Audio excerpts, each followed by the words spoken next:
What's going on, guys? Welcome back to My Custom Life. My name is Trey. Today we're going to be doing a different kind of video, something that I promised in my last couple videos, and we're going to be doing a gun review. I recently picked this up yesterday. It's the Springfield 911. This is the, or 911, however you want to, oh, I had it right. Yeah, 911, however you want to say it. It's the, I would say, probably a micro compact 1911 style 380. Now, I've been wanting a smaller 380. I know they get like the SIG 365 is a very small 9mm, and I do want to get one of those. But I kind of wanted to get a little pocket 380 just because I like them. I never owned one, and I wanted to get something down into the 1911 style, like the Colt Defender. I think, I can't remember if that's in 380. Oh no, that may be bigger. But the Mustang or the SIG P238 was a really good one, but I had a kind of a tight budget to a point, and so I got the 911. This is the 911 Alpha, and what's cool is, basically you get everything you usually get in a box. Open it up, comes in a cardboard box. You get your lock, you get your cleaning rod, your manuals, you get a little bit of extra gun oil. And this one has a fiber optic front sight, so you get a couple fiber optic rods, and it comes in this little pouch, which is nice. It's not like some Rugers that'll come in just regular cardboard boxes, which is fine. I know it cuts back on cost, and it does that very effectively. Anyway, you open the pouch, and inside is your gun, and it comes in this little Velcro.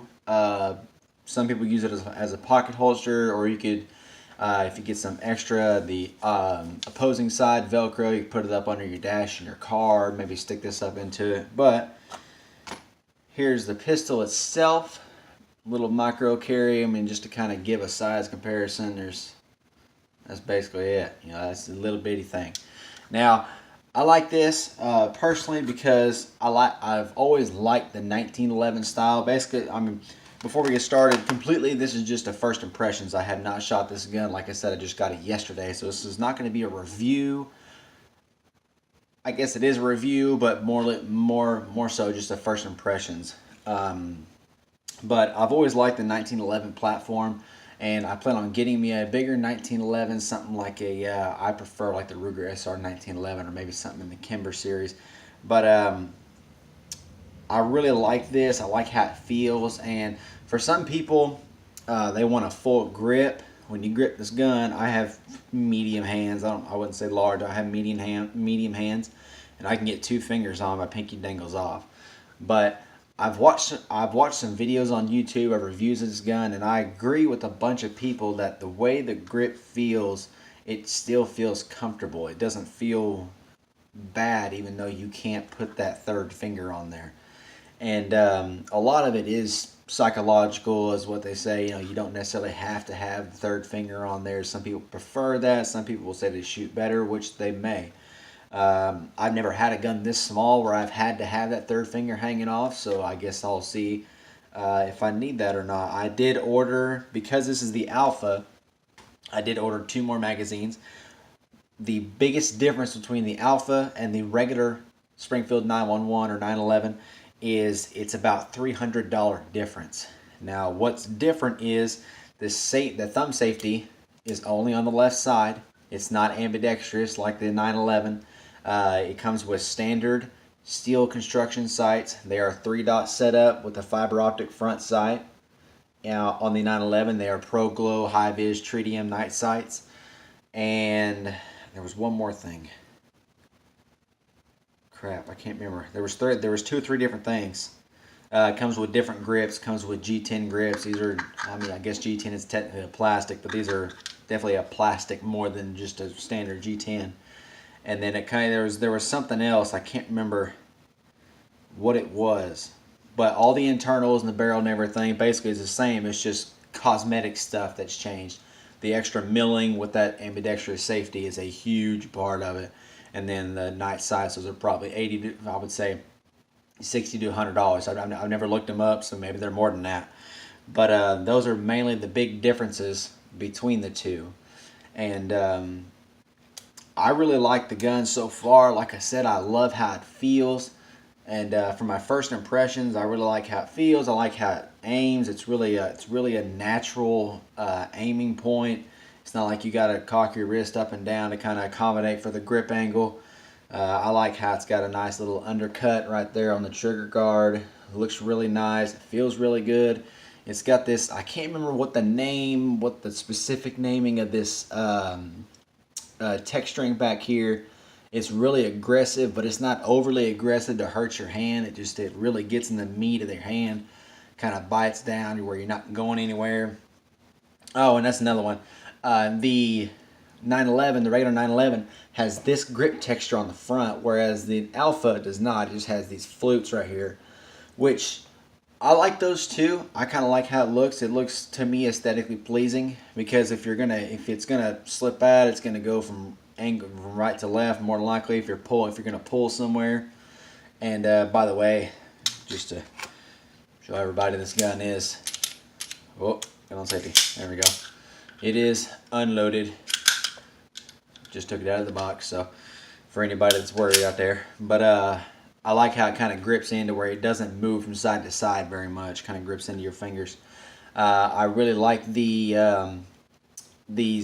arrow styled looking, I guess, cocking serrations. I really like the way they're really deep, and so you can really get a good grip on them. I like how the slide, there we go, the slide is chamfered. If you look at it just right, you see a nice angle. It's not real blocky like some guns, which I do like that style, because I carry a Glock and it's real blocky, and some people hate them. They say they look ugly, and I can agree they're not the most pretty looking guns, but I like them. I like just the standard, no frills, nothing. But this one's definitely got a lot more going for it as far as extra stuff, just because of its platform. But anyway, taking this gun down is really not as hard as I thought it would be, because it is a 1911 style, but it's not as traditional as a regular 1911. There's no bushing. There's no, oh crap, I can't remember what the name is for the bushing style thing on the guide rod. But basically what you do is you have the notch where your slide lock catches, and then right there, see if I can see on the camera, right there you got another little notch. Now what you'll do is you'll try and line that up. See if I can do it on the camera. It's kind of tough. You'll line that up right there. I know it's kind of hard to see. I can't really get close enough with your slide release. And you'll, on the other side, I'm not doing this very well. On the other side, a little bitty pin right there. You'll press that, and it'll come out. And there's your slide release comes out, and it just pulls straight off. Now you do have this spring-loaded ejector, which you will have to push down, but it's not a big problem at all. The inside of this gun is really nice. I prefer the all black. I like the nitride coating, and they did have, when I was buying it, they did have a bitone, but I prefer the all black just because I like the, not really necessarily tactical look, but I like it to be nice looking going along with just about everything I carry. And I like the corrosion resistance. I didn't want to have to deal with consistently worrying about putting enough oil on so it wouldn't rust.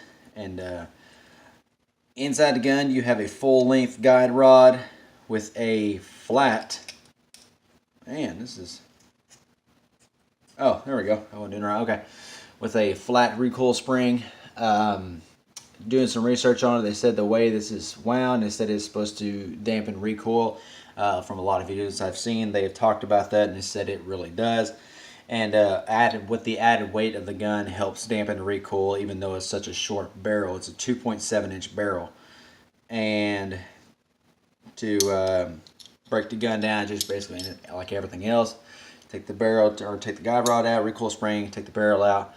And if you notice in here, see if I can get like something small enough I can point at it. A little screwdriver. If you notice in here, right in, daggum, I can't get this in the light. Right there, little plunger down there. This does have a trigger safety. That was one thing that when I was younger, just getting into guns, I didn't necessarily want a hammer fire gun because I always had the fear of what if I drop it, hits the hammer, and the hammer, goes forward and hits the firing pin, sets it off. With this gun, you don't have to worry about that. If the hammer goes off, if the hammer gets knocked for whatever reason and hits that firing pin, it's not going to go off unless that trigger gets pulled, which is nice. I know a lot of companies are going to things like that, like the Ruger SR 1911. Their officer model, I'm assuming all of them have it, but I did a lot of research on the officer model, not all of them. But in the officer model, they have that, and they have a titanium firing pin. So if the firing pin was to fall by negligence or anything like that, it wouldn't be heavy enough on its own to actually set the bullet off, or to fire the bullet, to just discharge it. There we go. Get my right words. Now to put the gun back on, good grief. Now to put the slide back on the gun, back on the frame, like I said, you have this spring-loaded ejector right here. You're going to have to press down to a point. There it goes. Like I said, it's real easy. Now, when you took the gun apart, you had to pull the slide way back. With putting it back together, that's not the case. Now you have this little window right here. If you look, see if I can get it right, as I slide the gun back, see how it opens up more? Right there, where it's a perfect circle, is where you want to put your slide lock, slide release. So you just pull back just a hair, and it slides in. Now I keep pressure on it. Some people do it different ways, but I keep pressure on it, and you slide your gun back, or run the slide, and make sure it pops in. Now, one thing that I just so happened to see on a YouTube video on taking this down to make sure I could do it, and to make sure I knew exactly what I was doing, was make sure that when you put it back together, your slide lock catches. Because I've already had this trouble, and luckily I knew what was going on, so I knew what to do. I didn't freak out, because I know I probably would have if I didn't. But how to tell is, you just put the mag back in and run the slide. If it catches on its own, then you're good. It can get to where when you push that pin back in for your slide lock, it can get under that spring where it won't have tension to push it up. And if that happens, when you go out and shoot, it'll lock the slide back on every single shot. Now, that's the best way to tell is put your mag in, run the slide. If it doesn't catch, it's no problem. Just go back through the process of taking it down and just put it back in and make sure it catches. I've only had the trouble once. I've taken it down quite a few times, but it's not really that big of a deal. So if it does end up not catching, just take it apart, put it back together. It should be just fine. Overall, I think it's a very good gun for the price. I got it for under $300. I like it a lot. I like the aesthetics of it. I like the all black. I like how just the small things, like for a lot of people this is a big thing, for some people it's not. These sights are steel, which I like, and if you notice, it's got a little bit of a ledge. Now a lot of people talk about this and how it's such a good thing if you have a hand down, if you're carrying something, like if you're carrying your baby, or whatever you can't use your other arm. It's best to have a ledge on those sights, so if you need to, you can hit your belt against a wall, whatever, some corner to catch that ledge to do one-handed slide manipulations. That's a big thing for me. A lot of sights don't have that. Some of the really nice high-end aftermarket sights, some of them are slanted, and I know it's for low profile and stuff like that, and it looks nice, but I prefer a nice sharp edge there. Other small things like this magwell, it is beveled ever so slightly. I mean, it's not the same as if you put an aftermarket magwell on there, but just little things like that to help guide that mag in there. Just small things like that are awesome. Now, I had done quite a few reviews, looked at quite a few reviews about this gun. because usually that's what I try to do, especially for something as important as this. I try to get as much knowledge about it before I even buy it, so I know what I'm getting into, if it's going to be good or bad, or basically I know how to take the gun apart before I even get it. But I saw basically nothing but good reviews over this gun. I mean, I know sometimes when certain guns come out, they have a little bit of an issue. Like the Sig 365, when it first came out, it was having problems with the firing pin and the reset spring and stuff like that. They've got that all figured out now, which is great.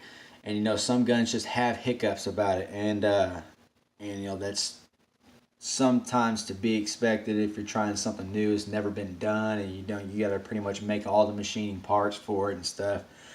Chances are you're going to run into some hiccups, but with this, it's fairly new. I mean, it's not this year new, but it's fairly new, and I saw pretty much nothing but good reviews of it.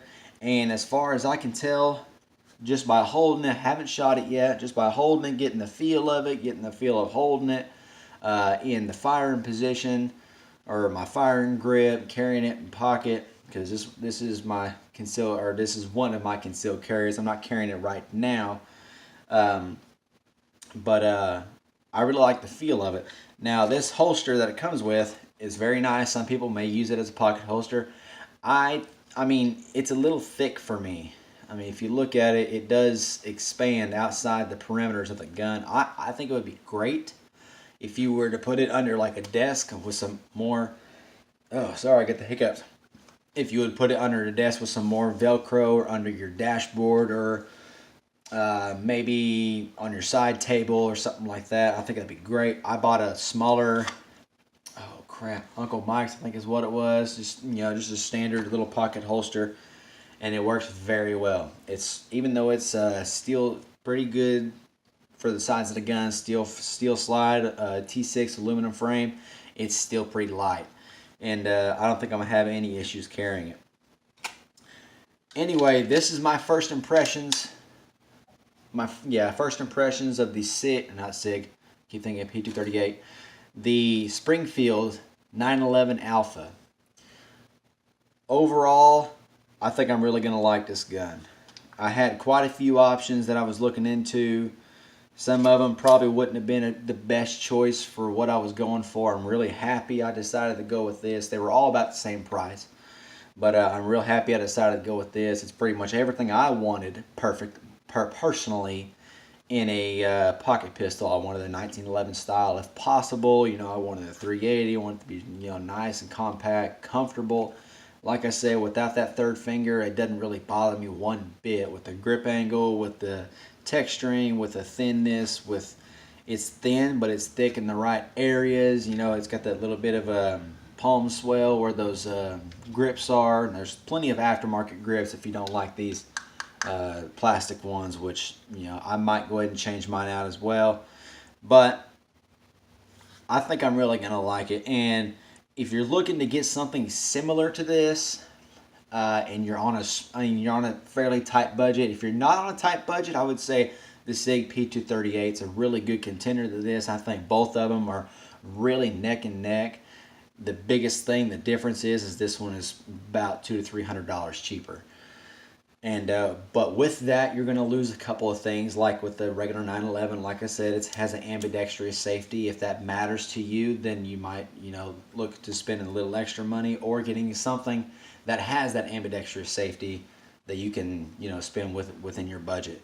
Or if you want something that comes with night sights, because the 911 and the 238 come with night sights, and just smaller little bit of things like the 911, the original 911 has better actual they look like micarta. They're not, but they look like it. The G10 grips, just smaller cosmetic things. I mean, you can upgrade those with time. But another thing I like about the sights, which is nice on a frame or on a slide this small, is they're both dovetailed. The front and rear sight are both dovetailed, so you can change them out real easy. There's no having to worry about getting unscrewed and pinned and stuff like that. That's really nice, especially on a slide this small. On a double stack where you got more room and maybe it's easier, that's fine. But on a slide this small where minor adjustments could mean big things, that's really nice. And it does have the fiber optic front sight, like I said, which is really nice. I like the red. I'm probably going to stick with that. I know some people like the green. I just, for whatever reason, I'm not necessarily colorblind, but I'm color. Oh, what some words I've heard of growing up, color inhibited or something. I don't know, but certain reds and greens I have trouble seeing. The green, at least I think it's green. Maybe y'all can tell me. Maybe it's yellow. I don't know, but I just have trouble seeing it out in the daylight. The red really shines a whole lot brighter and a lot more easier to see, especially with those white dots and the red in the middle. But if you're looking to get something like this, I would say go ahead and go for it. You won't be disappointed. This is a fantastic gun. First impressions, I'm going to do, I would say, probably 1,000 round review. That way I'll get a really, really good break-in period. I know most companies say between 300 to 500 rounds is plenty for a break-in, but I'm going to go past that. And that's when I'll do my actual review of the gun. I'll try to show some footage of shooting it to kind of see, to get y'all a view on the recoil. And I know there's plenty more videos out there about this gun. I just kind of wanted to show, give my thoughts on it. I think I'm really going to enjoy it. I think you guys would too if you're looking into getting something like this. I hope everyone found value in this video.